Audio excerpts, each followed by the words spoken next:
Hey everyone, welcome back to the channel. In today's video, we are going to talk about how we can export the SharePoint list items into one CSV file and place that CSV file into shared folder or somewhere on the shared drive.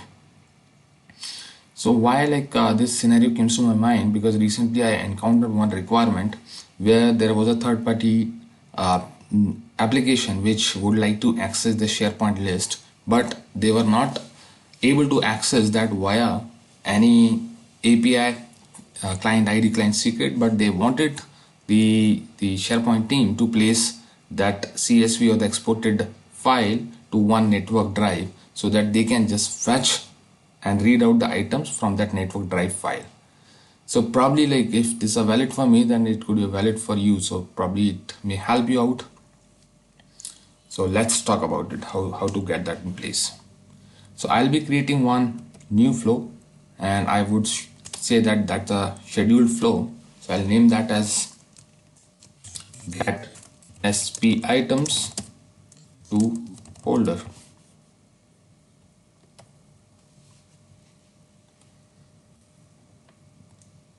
And in next step, as you know, I'll be reading out get items because I would like to export my SharePoint list. So I'll just fetch that from one of my existing list, that is, let's say, company news. So I'll just use this company news.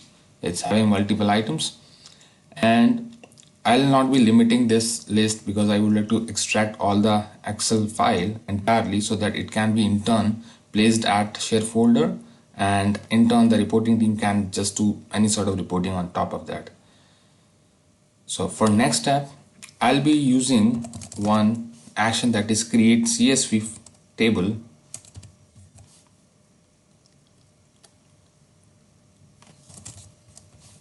So you can type in and we'll get this option, create CSV table. So under this table, I have to specify the list of items so that it can automatically create. Or if you would like to wish only export few limited items, then you can go to this columns. So you can just change this automatic from to custom, and you can type it. For example, the header would be title. You can type the value as title, like you can pick that from the dynamic content. If let's say you are typing URL, and you can just pick the, because my list is having one column as URL, so it will start giving you this dynamic content. But I would like to export entirely, so I'll choose the automatic one and hiding it. So because it's a demo, you can map as many as column you want, you can make it custom. So we created the CSV file out of this get items. Now in next step, I would like to save this CSV file to my file drive, to my share drive. So I would be using file system and create file. So in this create file, when you say create file, it will ask you to create a new connection and specify the root folder and authentication type and username, password, and gateway. And why gateway? The reason is because we are going to save this file in a shared folder which is within your intranet premise. So the data center, I mean like the server which will be under your company's intranet, so that would require to connect via gateway. So if you are not familiar how you can set up a gateway, you can watch my other video to set up a gateway. So I'll just give you that link so that you can able to easily set it up for you. And under the different attributes, you can just say that get K drive, or you can specify path of your server. So I'm just leaving this as is, and the share folder, for example, this. So you can just type in the folder path like this. And authentication, you have to, in the username, you have to specify domain / username. So whatever your domain is, for example, this is how you have to specify the username. And I would suggest you to run with the service account, because that password should be never expiry.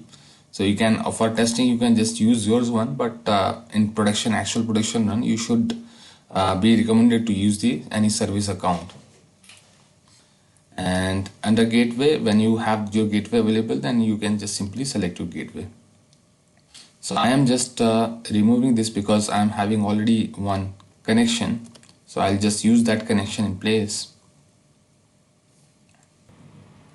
So I was having the connection already placed for me. So I'm using this connection, cat K drive or share folder connector. So there are two connections available.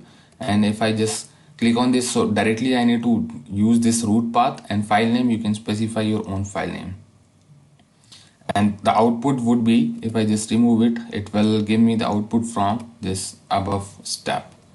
So that's it. You need to just save your flow and run it. So I'm going to run this flow. So because we have scheduled it, so you can directly, for test, you can directly run it from over here as well. So this is running, and you can directly go to your share folder, like where you want to look at the file. So you would find your file placed over there. Okay, I just went to my share folder and I could see like the file is exported and the file is having all the content sizes non-zero. That means like it exported the content. And I can come back to my flow and to see like what this flow output contains. So I can just go to any of the running instance and I can see under the downloads, I can see the entire content is there of my file. I hope you would find this video as useful and probably maybe helpful in your real-time scenario. That's it for today. Thank you.